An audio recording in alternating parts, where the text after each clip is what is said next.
Swami Kriyananda, in a conversation, a satsang that I attended in India with him some years ago, he made a very simple comment. He said, it's very difficult to understand because this world seems so complicated. Here we are all sitting here, each of us have come together in this moment to share this experience, but all of us have these universes that go out from this place.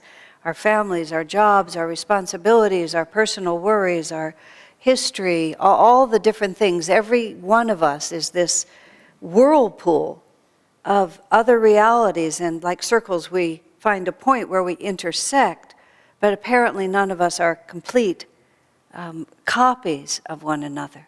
And this is one tiny little fragment of this universe.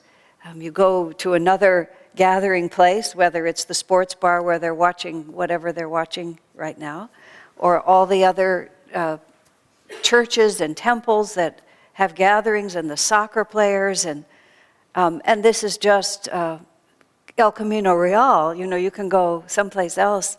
I don't have to explain it to you. It just goes on and on, countries and cultures. And last night here we had the fourth of the 4 performances of our children's play, our theater production from our Living Wisdom School, 70 children in costumes, their parents, their uncles, their aunts, their grandparents. After it was all over, Gary McSweeney and I were 2 of the last people to leave, and everyone was gone, virtually. Just a couple of people were left. All the children were gone. And it was like the building itself was saying, "Ah, peace at last." There had been such an intensity of energy. And there you're watching not even people who are full adults in command of their lives, but people who are very much just at the beginning of their incarnations, who are being born for a world that many of us will never see. We don't know what destiny is contained within those little vehicles at this point. So all of this, as Swamiji was saying, causes us to think, now if I'm going to think about divinity, if I'm going to talk about the infinite power and the one who made it all, it's going to be all of this complexity just multiplied and multiplied and multiplied. And it's almost like huff puff, we can hardly stand it. And thus philosophy is born, and philosophy of religion, and philosophy of reality. And when I did my 1 year of college, which was pretty much all I could handle, I was over at Stanford University. I was looking for a guru, and I was looking for truth and wisdom, and I didn't yet understand where I would actually find it. So, being raised in this culture, I thought a fine university would be a natural place to find it. And I took a class, because this was like 1966, 67. I took a class called Consciousness. And so I went into this class thinking that somebody was going to help me with my consciousness. That was my intention. And instead, I found myself in endless, long discussions about the concept of consciousness. And this person would guess, and that person would guess, and then all of us as egalitarian, arrogant, smart Stanford students would guess, and everybody would just sort of spend time guessing. And I went to a couple of classes and then stopped going. I wasn't interested in guessing. I was interested in understanding. And above all, I was interested in happiness. It seemed pretty self-evident to me that the point of what we were doing was not to suffer. And I couldn't even get that idea going, except as one more opinion that we would then discuss. What is suffering? Who wants to suffer? I know what suffering is. What kind of a conversation is this? You know? And what was so annoying is that they all knew what suffering was too, but there we were in this atmosphere where complexity itself was considered to be wise, which is a natural, derivative idea from what we see. But Swamiji was trying to change that completely, speaking of the central point of reality being one of silence and unity. I mean, the concept of one is not really very complicated, is it? Just one. You have one. There it is. You have unity. There it is. And you have stillness. There it is. There's no big story around any of that. And what we don't understand is that even though from the heart of all of this, this enormous complexity has expressed itself, the closer you get to the origin point, the more utterly simple it becomes. And Swamiji made that statement at this satsang that I was sitting in. The next morning he said, I don't think most people realized how important that idea was.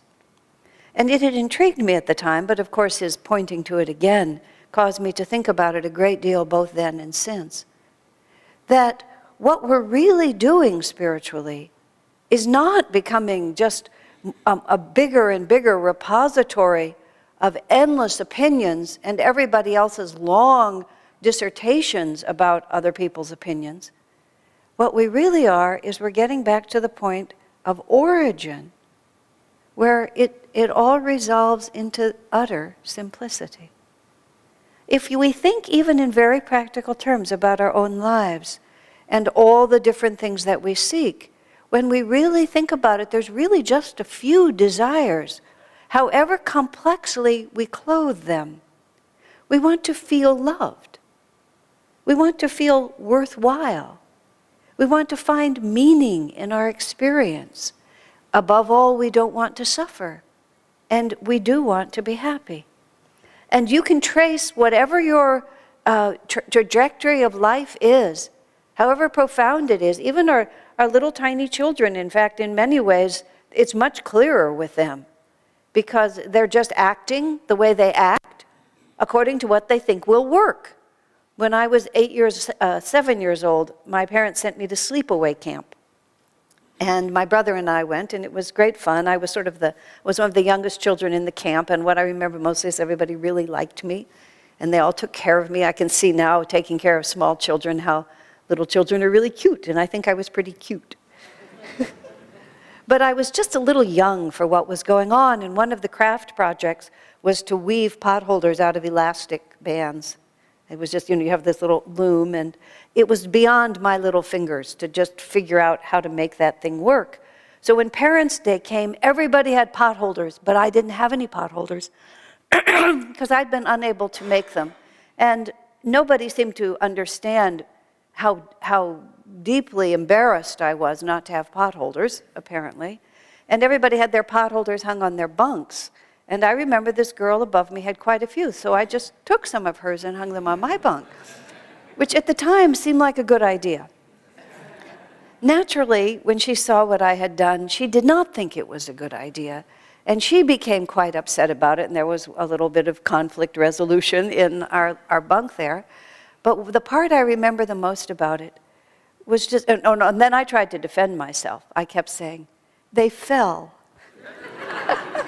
I was not trained to lie. I'm surprised that I lied. But I kept saying, they fell, they fell.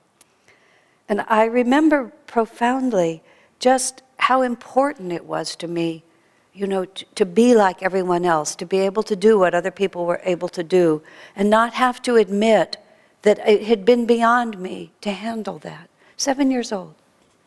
Like, how different are we? 47, 57, 90? We just want to be perceived as a certain reality. And we're always in this state of tension. I was just reflecting the other night, just as I was falling asleep, when the subconscious mind starts asserting itself and the conscious mind doesn't have quite as much control. And there was just this sort of what I would call low-level anxiety. And then it began to take really horrific kinds of forms, imprisonment, torture, losing everything, becoming ill.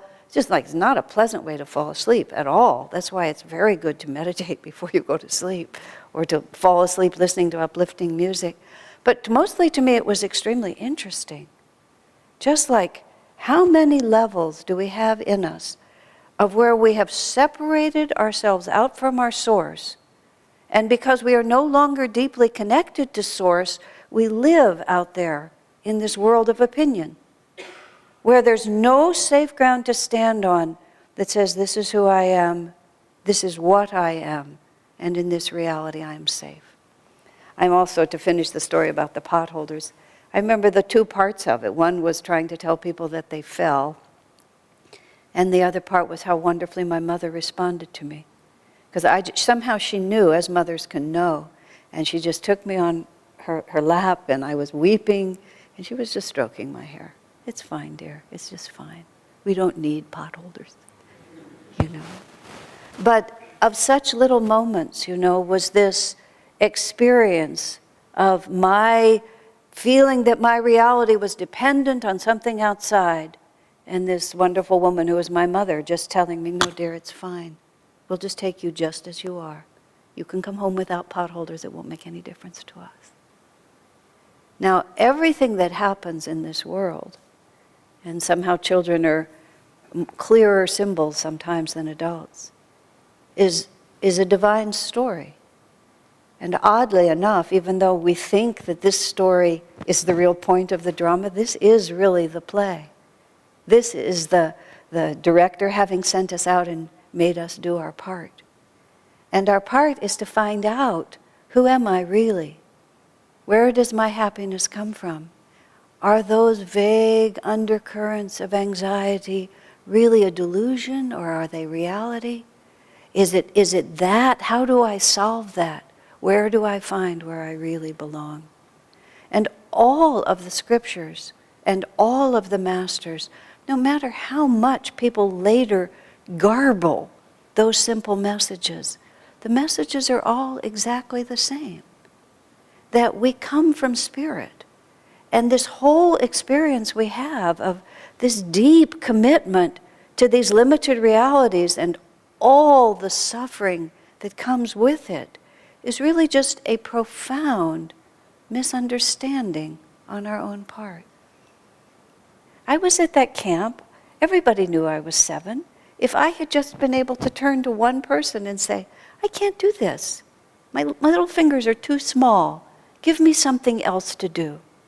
Or if at the time when I was there in my bunk without any potholders, I could have said, oh, Mommy, look at all the great potholders everybody else made, and I just couldn't do it because I'm too small. How simple that would have been, wouldn't it? But who knows where and why all of these different forces come. Wasn't this year, but the year before, and when I was helping with this school play, and I accidentally found myself alone with about 15 little children before the play started. Position I have begged the faculty never to put me in again. And the children were, let's just say, excited. And they were doing things that were a little disturbing to me, running, just being a little mad. And I had no training in education for life, and so I didn't really know how to master them, and I didn't really have deep relationships with them.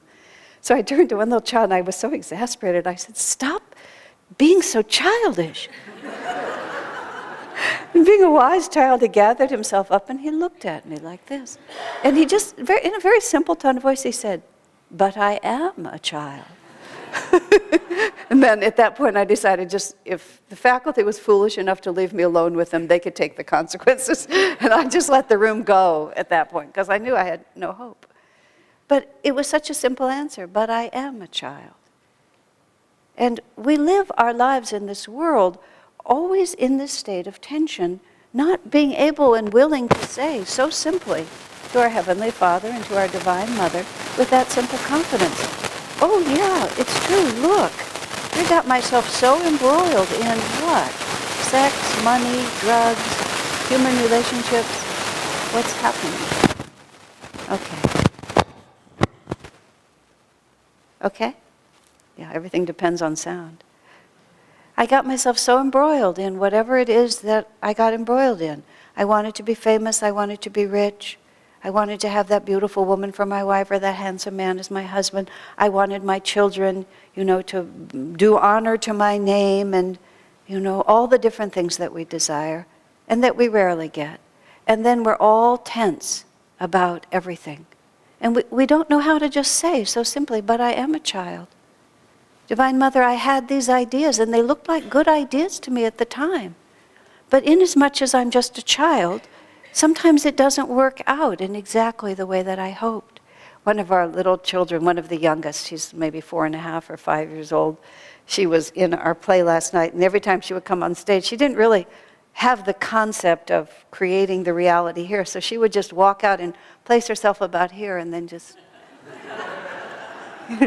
just sort of look out at everything. The children are so unconscious. The little boys had these big, full black trousers on. And one of the performances, one of the little 4-year-olds, 5-year-olds, just grabbed the bottom of his pant legs, which are long enough, full enough, for him to pull all the way up to here.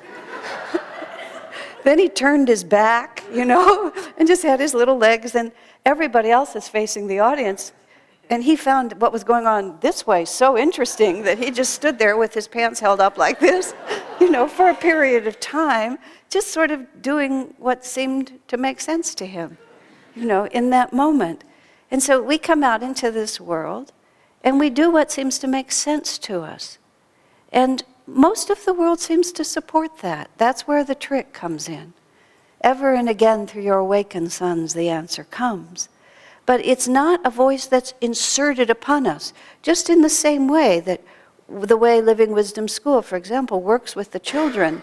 I mean, it's when I was in that room with those kids and they were just, moving out beyond my magnetism and my understanding, there's a desire to try to make them behave.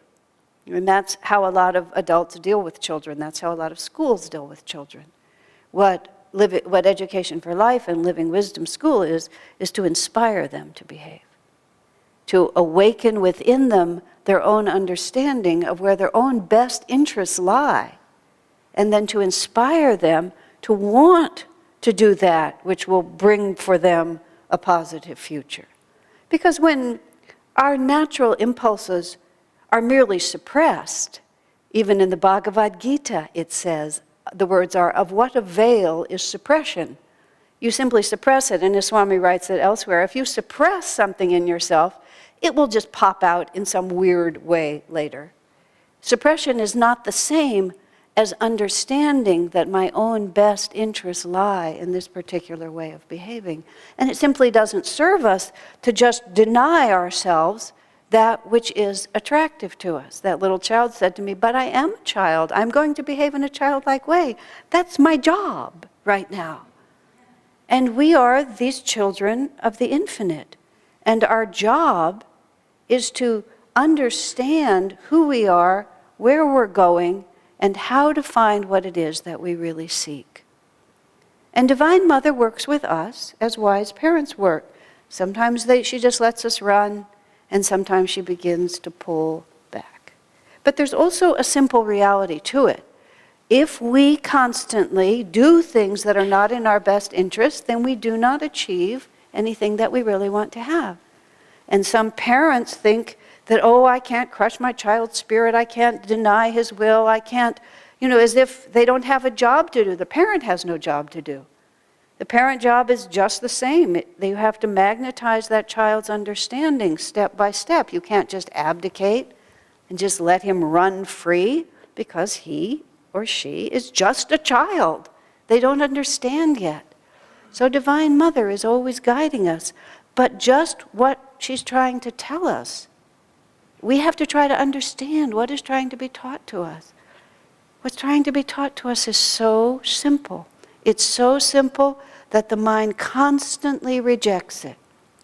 And that is, I am loved. I am not loved because. I am not loved because I got good at something. I'm not loved because I've earned that love. And I'm not necessarily loved by all those people out there because they don't know me. They don't really know me the way Divine Mother knows me.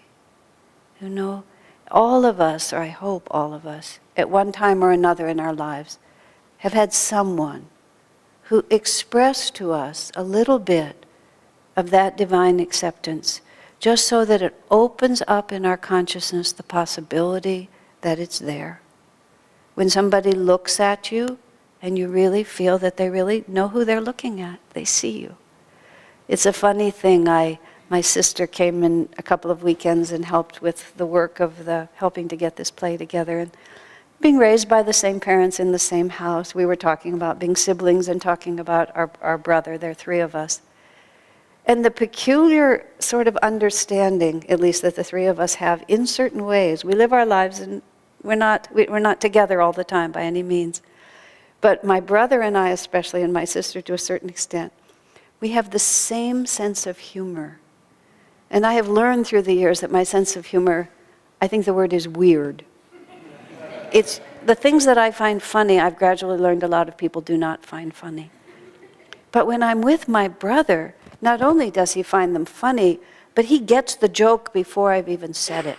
You just look at things and you get what's going on there.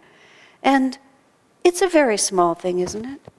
But in any point in life where for even just a moment, we really feel that we are completely at home, completely understood, and even that which other people think odd just feels and is normal. Now, multiply that beyond a magnitude that you can even imagine. And that is our reality. Everything in life seems to feel like it has to be acquired, doesn't it? Oh, I have to get my retirement in order, I need to get my house, I have to get my education. What is my job going to be? Where is my family? What am I going to wear? Just everything that we think about, we're standing here and there's always this effort involved. And if we have confidence in ourselves, if we have willpower, if we have intelligence, we can sort of move through the game. It's not necessarily that scary, the game. We just move through it and we figure it out. But still, there's always this, here I am, there it is, let me try to find it. And so it leads to what I was describing in my transition between sleep and wakefulness, this sort of underlying slight sense of anxiety. Is this really going to work out? Is some force going to come in and take me away? Being raised in a Jewish family and still identifying to an extent with being Jewish, I always think about somebody's going to come in and just take it all away from us.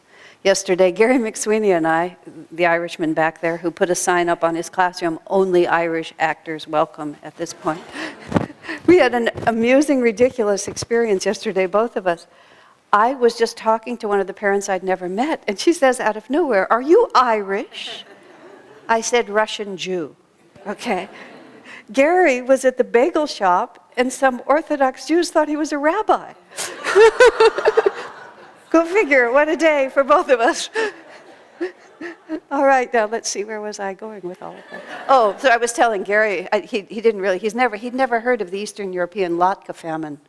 That was such a big event. You don't even understand. The Irish potato famine was such a big problem in Ireland. So I was talking about the latke famine. Latkes are made from potatoes. It's a Jewish food. Well, that one went flat, didn't it?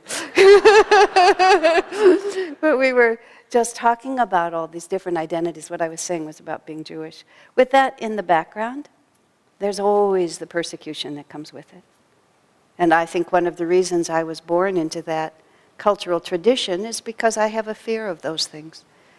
Anything that we're afraid of is karma that we still haven't worked out. Swami Kriyananda had a dream that he wrote to us in a letter. And he said in the dream he was being burned at the stake. And he said, in the way of dreams, he said he was being burned in the stake over here, and over here some of his friends were having dinner together. And he was being burned at the stake, and they were having dinner together over here. And he was talking about the fact that he didn't have any fear or anxiety at all about being burned. He knew it would hurt. It would hurt for a while, and then he would go into the astral world, and it really wouldn't make any difference. He said, honestly, that the idea of being martyred in that way or sitting down to dinner looked just the same to him. Both were just an experience, and both were something that was happening outside of himself. Because the real reality of his nature was the understanding that I am loved by God, I am always with God, that all of this that happens in this world is just a vibration, and the closer I get to center, then there is nothing except what is at the center, which is God and bliss. Sometimes when you have a really deep meditation, or even a medium meditation, when you're able to get into your practice of Kriya, or your practice of Hong Sa, or the Om technique, or whatever method that you use.